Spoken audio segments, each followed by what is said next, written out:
Did you know what is sourdough bread? Don't worry, we will explain a little bit of sourdough bread to you. But, before we started, I will introduce my group member.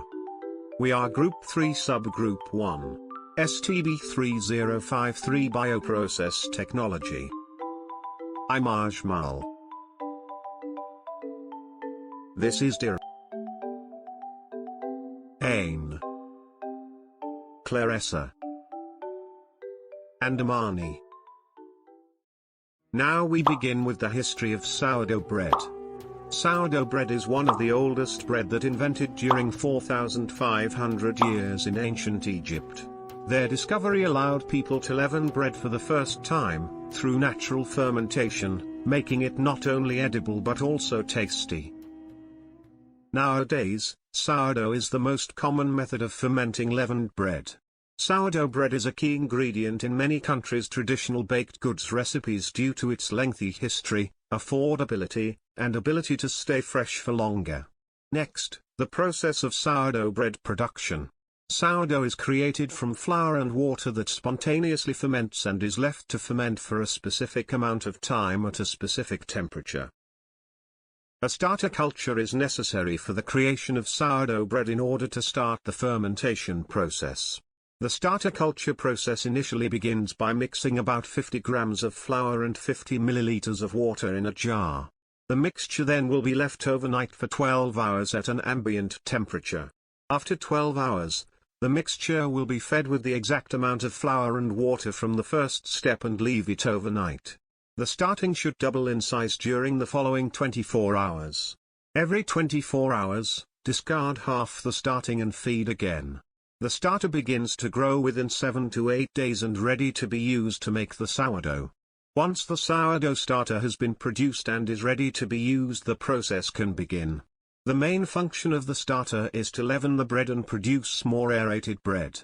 The starter is added to flour, water and salt. It is mixed together to form a dough and then left at room temperature and leave to prove it for 1 to 3 hours. Moreover, the microorganism used in production of sourdough. A sourdough microbiota is composed of lactic acid bacteria, LAB, in symbiotic combination with yeasts. LAB consists of a heterogeneous group of non-sporulating, gram-positive bacteria that are able to thrive in acidic environments and strictly fermentative. During fermentation, they generally produce lactic acid by converting carbohydrates, i.e. flour, into sugars. The acid gives sourdough its tartness. However, the fermentation may be pure or impure.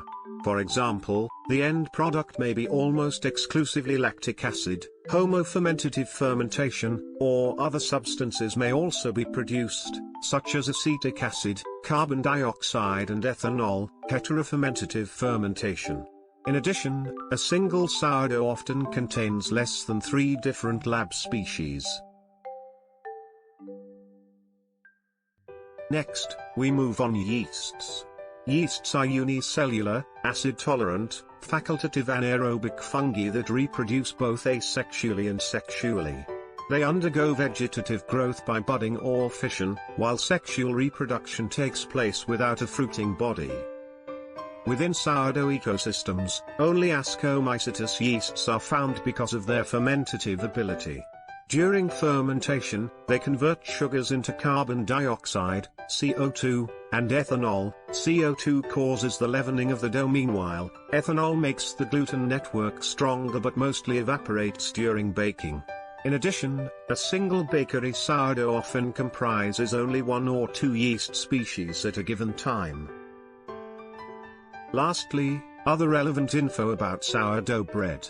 Sourdough bread contains more nutrients and a lower glycemic index than conventional bread. Other than that, Rob Dunn's lab at North Carolina State University organized 2 sourdough projects, which the Global Sourdough and the Wild Sourdough Project, to introduce sourdough to the public. That's all. Thanks for watching. Goodbye.